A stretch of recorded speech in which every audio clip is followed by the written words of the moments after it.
Hello बच्चों, हम भारतीय संविधान में पढ़ रहे थे कि संविधान की आवश्यकता क्यों पड़ी थी। आज अपन पढ़ेंगे संविधान क्या है, संविधान की परिभाषा और संविधान की विशेषता। भारतीय जो संविधान है वो विश्व के अंदर सबसे बड़ा लिखित संविधान है और हमारे संविधान में हमने जो भी बातें ग्रहण की हैं वो अनेक देशों से उन बातों को सम्मिलित किया है जो क्या हो हमें ये लगे कि हमारे देश के अकॉर्डिंग वो बहुत सही हैं, समरूप हैं, जिससे हमारे देश के नागरिकों का विकास होता है। हमने उन्हीं बातों को हमारे संविधान के अंदर रखा है। तो सबसे पहले अपन जानते हैं कि संविधान क्या है, ठीक है ना। संविधान क्या है, इसकी परिभाषा देखते हैं। संविधान कहते किसको है, ठीक है ना। संविधान क्या है, किसी देश या संस्था के द्वारा निर्मित कानून और दस्तावेजों का जो संग्रह है उसको क्या कहा जाता है, संविधान कहा जाता है। किसी देश या संस्था के द्वारा निर्मित, ठीक है ना, कोई भी देश है विषय का या फिर ऐसी कोई संस्था जिसमें कोई कानून बनाया हो, विधान हो, ठीक है ना। तो किसी देश या संस्था के द्वारा निर्धारित नियमों और कानूनों का जो संग्रह है, वो जो दस्तावेज है उसको क्या कहते हैं, संविधान कहते हैं। तो संविधान की क्या होगी, किसी देश या संस्था द्वारा निर्मित, इस संस्था द्वारा निर्मित कानूनों, किसी संस्था द्वारा निर्मित कानूनों तथा नियमों के संग्रह को संविधान कहते हैं,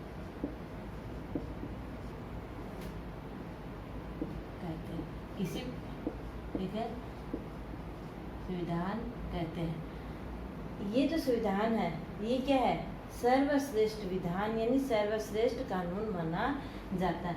किसी जैसे अपन अपने एक परिवार का संचालन करने के लिए कुछ नियम कानून कायदे होते हैं, वैसे ही किसी एक देश का संचालन करने के लिए उसके नागरिकों का समुचित रूप से विकास करने के लिए कुछ जो अधिकार, कर्तव्य, निर्देशक तत्व जो दिए हुए होते हैं उनका पालन करने के लिए कानून के अनुसार, नियमों के अनुसार जो संग्रह किया गया है उसे क्या कहा गया है, संविधान कहा गया है। हमारा जो संविधान है वो क्या है कि हमने हमारे संविधान के द्वारा जो अंतिम शक्ति दी गई है वो किसको दी गई है, जनता को दी गई है, ठीक है ना। तो हमारे संविधान में अंतिम शक्ति किसको दी गई है, जनता को दी गई है, जनता को दी गई है, ठीक है।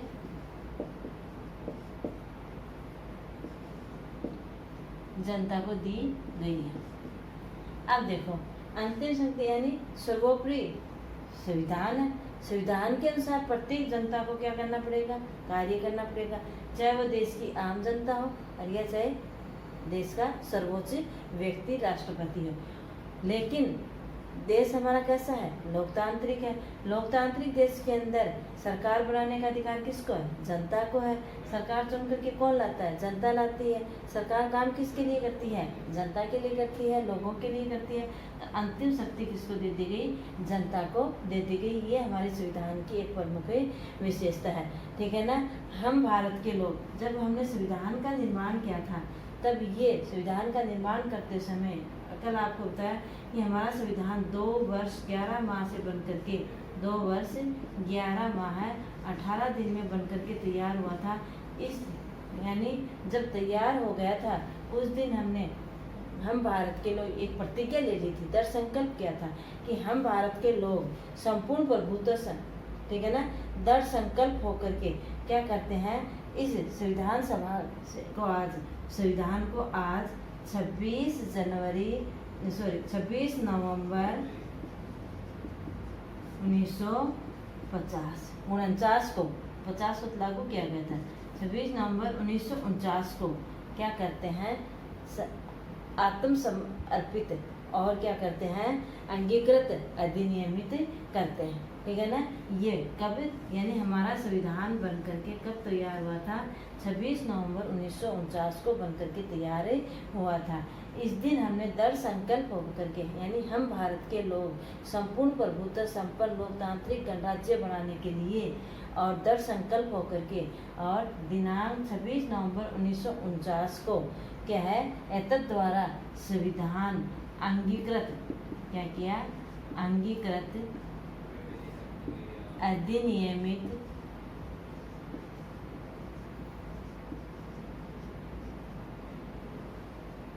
ठीक है, अधिनियमित अंगीकृत और क्या है, आत्म अर्पित करते हैं। ये बात हमने 26 नवंबर 1949 को, हमारा संविधान लागू कब हुआ था, 26 जनवरी 1950 को, 26 जनवरी 1950 को हमारा संविधान लागू हुआ था। अर्थात इस दिन से प्रत्येक व्यक्ति को, और क्या है कि ये जो कानून बनाए गए थे, इसमें जो कानून बना दिए गए थे, उन कानूनों को, नियमों का पालन करने के लिए क्या किया गया, सभी को किया गया कि इसके अनुसार हमारा देश का प्रत्येक व्यक्ति कार्य करे। तो ये क्या है, 26 जनवरी 1950 को हमने हमारा संविधान बना करके क्या कर दिया था, लागू कर दिया गया। वो एक देश के महामहिम, देश का सर्वोच्च व्यक्ति, राष्ट्रपति से लेकर के आम नागरिक तक इसके लिखित जो कानून, नियम, कायदे जो थे, उसके अनुसार उनको पालन करना होगा। ये बात इस दिन से लागू कर दी गई थी। ठीक है। अब अपन पढ़ते हैं कि हमारा जो संविधान है वो क्या है कि ये हमने खुद ने बनाया, भारतीय व्यक्तियों ने बनाया है, यानी भारतीय जनता के द्वारा नियमित, अधिनियमित, अंगीकृत और आत्मअर्पित है। ये 1935 अंग्रेजों के द्वारा 1935 का जो अधिनियम बनाया गया था, उस अधिनियम का 70% हिस्सा वहाँ से हमने लिया है। बाकी अनेक देशों से इसमें वो स्रोत सम्मिलित किए गए हैं, जो हमारे संविधान के अंदर हम इसकी विशेषताओं में पढ़ेंगे। अब अपन पढ़ते हैं तो ये समझ में आया होगा कि संविधान क्या है। किसी देश या संस्था के द्वारा निर्मित कानून और नियमों का जो संग्रह होता है, उसे क्या कहा जाता है, संविधान कहा जाता है। और संविधान क्या है, सर्वश्रेष्ठ विधान माना गया है, क्योंकि जो बातें लिखी गई है सभी लोगों के लिए समान रूप से लागू है। जिसे क्या माना गया है, सर्वश्रेष्ठ विधान माना गया, सर्वश्रेष्ठ कानून माना गया। हमारा संविधान जो है उसकी अंतिम शक्ति किसको प्रदान की गई है, जनता को दी गई है। ये अपन ने कल वाले वीडियो पढ़ा कि 2 वर्ष 11 माह 18 दिन इसको बनने में लगे थे। जिस दिन ये बन करके तैयार हुआ था वो डेट 26 नवंबर 1949 थी। और इस दिन हमने दृढ़ संकल्प होकर के और अंगीकृत, अधिनियमित, ठीक है, आत्मअर्पित इसे कर दिया था। 26 जनवरी 1950 से संपूर्ण देश में इसको क्या कर दिया गया था, लागू कर दिया गया था। और उस दिन से हमारा ये क्या है, एक गणतंत्रात्मक राज्य भारत जो था, यानी राष्ट्रपति जो वो वंशानु, हमारा देश का शासक व्यक्ति जो जिसकी बागडोर देश के हाथों में होती है, वो एक वंशानुगत न होकर के और जनता के द्वारा क्या था, आनुपातिक प्रतिनिधित्व प्रणाली के द्वारा चुने हुए व्यक्ति को माना गया। अब अपन पढ़ते हैं हमारे संविधान की विशेषता। ठीक है ना, संविधान की विशेषता क्या विशेषता है, संविधान की विशेषता। तो सबसे पहले जो विशेषता है यानी उसकी प्रस्तावना।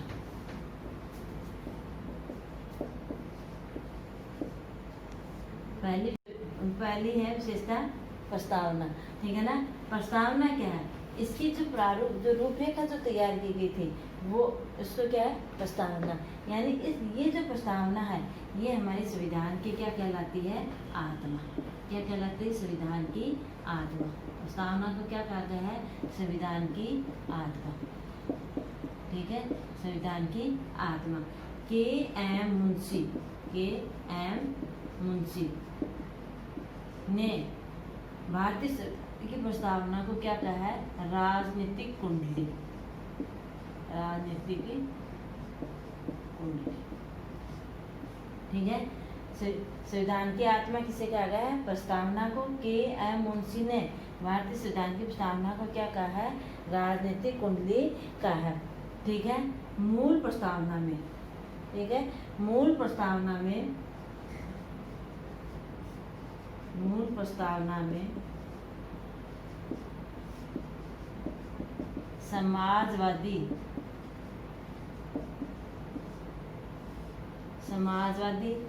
अखंडता और पंथ निरपेक्षता,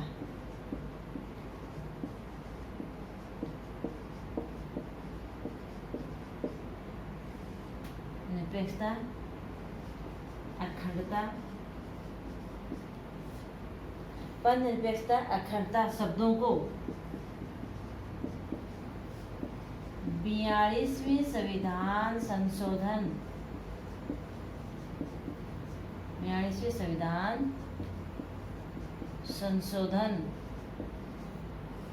1976, ठीक है ना, 42वें संविधान संशोधन 1976 के अंदर, संशोधन 1976 द्वारा जोड़ा गया।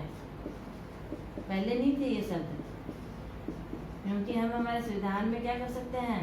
संशोधन कर सकते हैं। अनुच्छेद 368 के तहत वो उसमें वो बात लिखी गई है। अभी मैंने जैसे आपको प्रस्तावना उसमें विशेषता में बताया कि नियम और कानूनों का संग्रह, तो हमारे जो कानून लिखे गए हैं अनुच्छेद 368 में, कि हम हमारे संविधान में क्या कर सकते हैं? संशोधन कर सकते हैं। कौन से अनुच्छेद के तहत? 368 अनुच्छेद के तहत।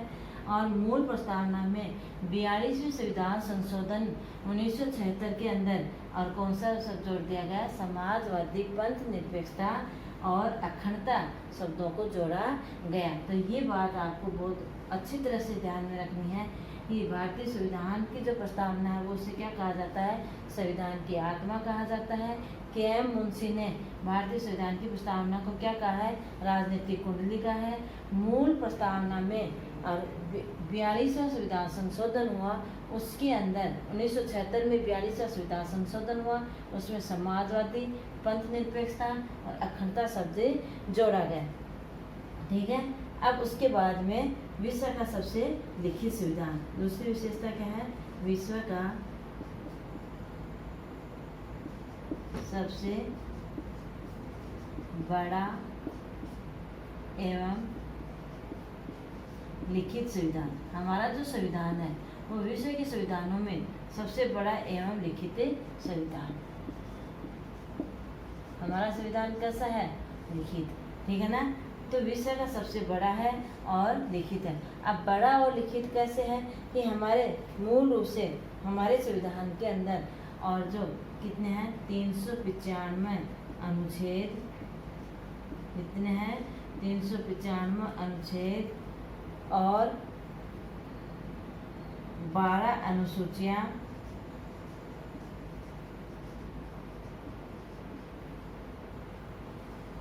और कितने हैं? 22 भाग। इनमें ये बातें लिखी हुई हैं सब, जो हम देश के कानून नियमों को पालन करते हैं पूरी तरीके से, ठीक है ना। चाहे कार्यपालिका, व्यवस्थापिका और न्यायपालिका, तीनों जो जिस तरह से कार्य कर वो किसके अकॉर्डिंग है? इनके अकॉर्डिंग कार्य किए जाते हैं। 395 अनुच्छेद, 12 अनुसूचियां और 22 भाग, ये ठीक है। तो इस तरह से क्या है कि हमारे संविधान के अंदर पहले कितनी अनुसूचियां थी? 8 अनुसूचियां थी। अब वर्तमान में कितनी है? 12 अनुसूचियां हैं। और अनुच्छेदों की संख्या भी क, ख, ग ऐसे इस प्रकार से जोड़ करके और कितनी हो गई है? 448। ठीक है, कितनी है? 448 हो गई है, ठीक है ना। इस तरह से ये विश्व का सबसे बड़ा और लिखित संविधान है। जैसे संयुक्त राज्य अमेरिका के संविधान के अंदर कितने हैं? 7 अनुच्छेद, कितने हैं? 7 ही हैं। कनाडा के संविधान में कितने हैं? 147। ऑस्ट्रेलिया के संविधान में कितने हैं? 126। इस प्रकार से क्या है कि हमारा संविधान जो है वो विश्व का सबसे बड़ा लिखित संविधान है। अब अपन तीसरी विशेषता इसकी पढ़ते हैं कि संविधान की 30 विशेषता। आगे क्या है, तो ये दोनों चीज़ आपको बहुत अच्छे से समझ में आएंगी। संविधान में जो विश्व का सबसे बड़ा लिखित संविधान है उसको क्या कहा है कि 395 अनुच्छेद और 22 भाग 12 अनुसूचियां हैं। और जब संविधान बना था उस समय अनुसूचियों की संख्या कितनी थी? 8 थी। ठीक है, अब है संपूर्ण लोकतांत्रिक गणराज्य।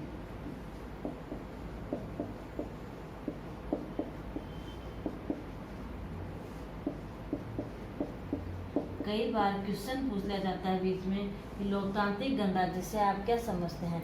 लोकतांत्रिक गणराज्य का मतलब है कि राष्ट्राध्यक्ष किस है? जो राष्ट्र का अध्यक्ष है वो कौन है? राष्ट्रपति है। यानी राष्ट्राध्यक्ष वंशानुगत न होकर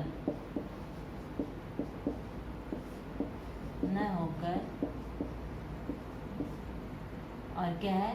जनता द्वारा। अब देखो, लोकतांत्रिक यानी जनता द्वारा जो चुन करके सरकार आती है उसको क्या कहते हैं? लोकतांत्रिक कहते हैं। और गणराज्य का मतलब कि राष्ट्राध्यक्ष कैसे नहीं है? वंशानुगत न होकर के क्या है कि जनता के द्वारा और चुनकर चुना हुआ हो, उसको क्या कहेंगे हम? लोकतांत्रिक गणराज्य। ठीक है, फिर आपकी है संसदीय शासन व्यवस्था। कौन सी है? संसदीय शासन व्यवस्था। संसदीय शासन व्यवस्था की जो विशेषता है, यानी हमारे संविधान के अंदर जो संवैधानिक मुखिया होता है वो तो किसको कहा जाता है? राष्ट्रपति होता है। लेकिन संविधान का वास्तविक मुखिया जो होता है वो कौन होता है? प्रधानमंत्री होता है। यानी वास्तविक शक्तियों का उपयोग प्रधानमंत्री मंत्रिपरिषद के द्वारा किया जाता है। नामात्र की शक्तियों का प्रयोग किसके द्वारा किया जाता है? राष्ट्रपति के द्वारा किया जाता है। क्योंकि सारी प्रक्रिया संसद के अंदर कौन सम्मिलित कर लेता है? प्रधानमंत्री मंत्रिपरिषद के द्वारा पूरी करने के पश्चात और कहाँ जाती है? वो राष्ट्रपति के पास से भेजी जाती हैं और राष्ट्रपति उनका विचार विमर्श करने के पश्चात और वापस प्रधानमंत्री उनको मंत्रिपरिषद के सामने लाता है। इस तरह से क्या है कि ये क्या है? शक्तियों का वास्तविक रूप से प्रयोग कौन करता है? प्रधानमंत्री मंत्रिपरिषद के द्वारा किया जाता है। नामात्र की शक्तियाँ जो होती हैं वो किसके पास होती हैं? राष्ट्रपति के पास होती हैं। ठीक है ना। तो संसदीय शासन व्यवस्था क्या है कि इसके अंदर संसदीय शासन व्यवस्था के अंदर संवैधानिक जो मुखिया होता है वो कौन होता है? संवैधानिक मुखिया। संवैधानिक मुखिया राष्ट्रपति होता है।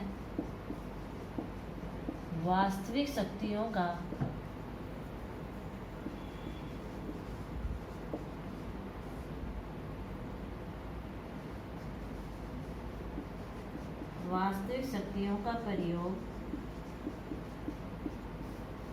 प्रधानमंत्री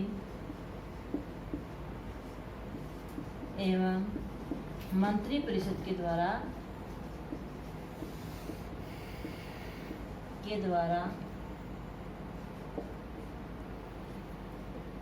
किया जाता है। शक्तियों का प्रयोग मंत्रिपरिषद के द्वारा किया जाता है। और क्या है दूसरी विशेषता? क्या संसदीय शासन प्रणाली की?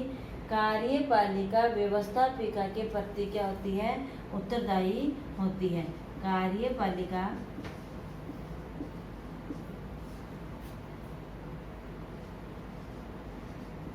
व्यवस्थापिका के प्रति उत्तरदायी होती है।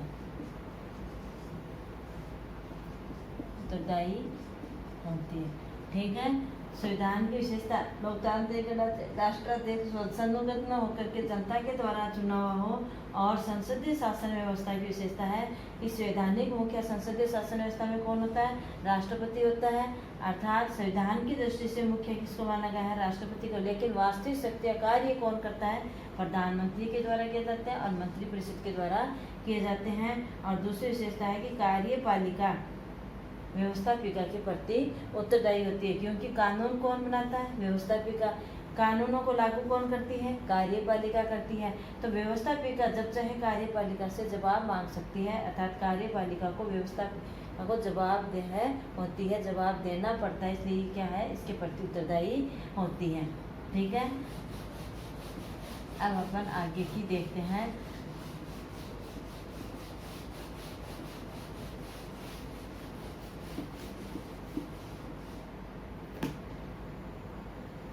संसदीय शासन व्यवस्था के बाद संघात्मक शासन व्यवस्था, और कौन सी अपनाई गई हमारे संविधान के अंदर? पांचवा है संघात्मक शासन व्यवस्था। संघात्मक शासन व्यवस्था का की पहली विशेषता है कठोर संविधान। क्या है? कठोर संविधान। हमारे संविधान के अंदर कुछ प्रक्रियाएं बहुत आसानी से तय कर ली जाती हैं, लेकिन कुछ प्रक्रियाएं जो हैं वो एक लंबे प्रोसेसर के द्वारा पूरी की जाती हैं। तो क्या कहा गया है? कठोर संविधान। दूसरी इसकी विशेषता है स्वतंत्र न्यायपालिका। स्वतंत्र न्यायपालिका यानी कार्यपालिका व्यवस्थापिका से हमारी न्यायपालिका को स्वतंत्र रखा गया है, ताकि हमारी न्यायपालिका किसी प्रकार का फैसला लेते हुए कार्यपालिका और व्यवस्थापिका के दबाव में आकर के क्या नहीं सुनाए? फैसला नहीं सुनाए। इसलिए इसको क्या रखा गया है? स्वतंत्र रखा गया है। तीसरी है द्विसदनात्मक व्यवस्थापिका। द्विसदनात्मक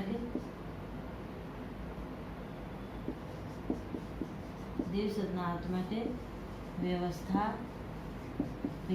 द्विसदनात्मक व्यवस्थापिका का मतलब है कि हमारे देश में जो व्यवस्थापिका है उस कैसी है? 2 सदनों वाली। कैसे?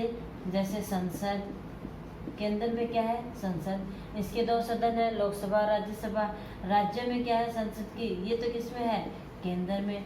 ठीक है, इसके भी 2 सदन है, लोकसभा और राज्यसभा। लोकसभा और राज्यसभा। ठीक है, और ये तो किसमें है? केंद्र में। और दूसरी राज्यों में कौन सी है? राज्यों के अंदर क्या है? विधानमंडल है। राज्य में क्या है? विधानमंडल है। और इस विधानमंडल के भी 2 भाग हैं। कौन कौन से? एक विधानसभा और दूसरा कौन सा है? विधान परिषद। तो 2 पार्ट हो गए, यानी हमारी व्यवस्था संसदात्मक शासन व्यवस्था है। चौथी है शक्तियों का विभाजन। शक्तियों का विभाजन यानी संघात्मक शासन व्यवस्था के अंदर सरकार को अपने स्तर पर और क्या कर दिया गया है? उसकी शक्तियों का विभाजन कर दिया गया है। शक्तियों का विभाजन कितने स्तर पर किया गया है? 3 पे।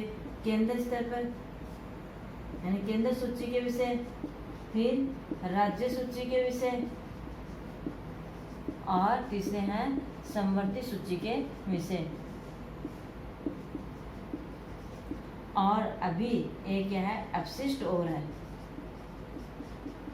अपशिष्ट सूची के विषय। तो इस प्रकार से शक्तियों का क्या कर दिया है? विभाजन कर दिया है। यानी केंद्र कुछ ऐसे कार्य होंगे, कुछ ऐसे विषय होंगे जिन पर केंद्र सरकार कार्य करेगी, वो केंद्र सूची के विषय होंगे। कुछ विषय ऐसे जिन पर केवल राज्य सरकार ही कानूनी प्रक्रियाएं की जाएंगी, तो वो राज्य सूची के विषय गए। कुछ विषय ऐसे रखे गए जिन पर राज्य सरकार और केंद्र सरकार दोनों प्रकार से कार्य करेंगे, वो समवर्ती सूची के अंदर रखे गए। अगर राज्य सरकार और केंद्र सरकार ऐसे विषय हैं जिन पे केंद्र सरकार राज्य सरकार दोनों कानून बना सकती हैं, अगर मान लीजिए कि दोनों सरकारों के मध्य किसी प्रकार का कोई मतभेद हो जाता है, विवाद की स्थिति बन जाती है, तो उस विषय पर फैसला लेने का अधिकार किसको होगा? केंद्र सरकार को होगा, न कि राज्य सरकार के फैसले को माना जाएगा। कुछ विषय ऐसे भी हैं जो हमारे संविधान बनाते समय और ऐसे था नहीं कि ये ऐसे प्रकार की घटनाएं भी घट सकती हैं, तो उन विषयों को इसमें रख दिया गया, अपशिष्ट सूची के विषय में रखे गए। इस पर फैसला कौन लेती है? केंद्र सरकार लेती है। अपशिष्ट सूची का में जैसे वर्तमान के अंदर साइबर अपराध, जो इलेक्ट्रॉनिक साधनों के द्वारा जो अपराध किए जाते हैं वो किस में आते हैं? साइबर अपराध की श्रेणी में आते हैं। वो किसकी सूची में रखे जाते हैं?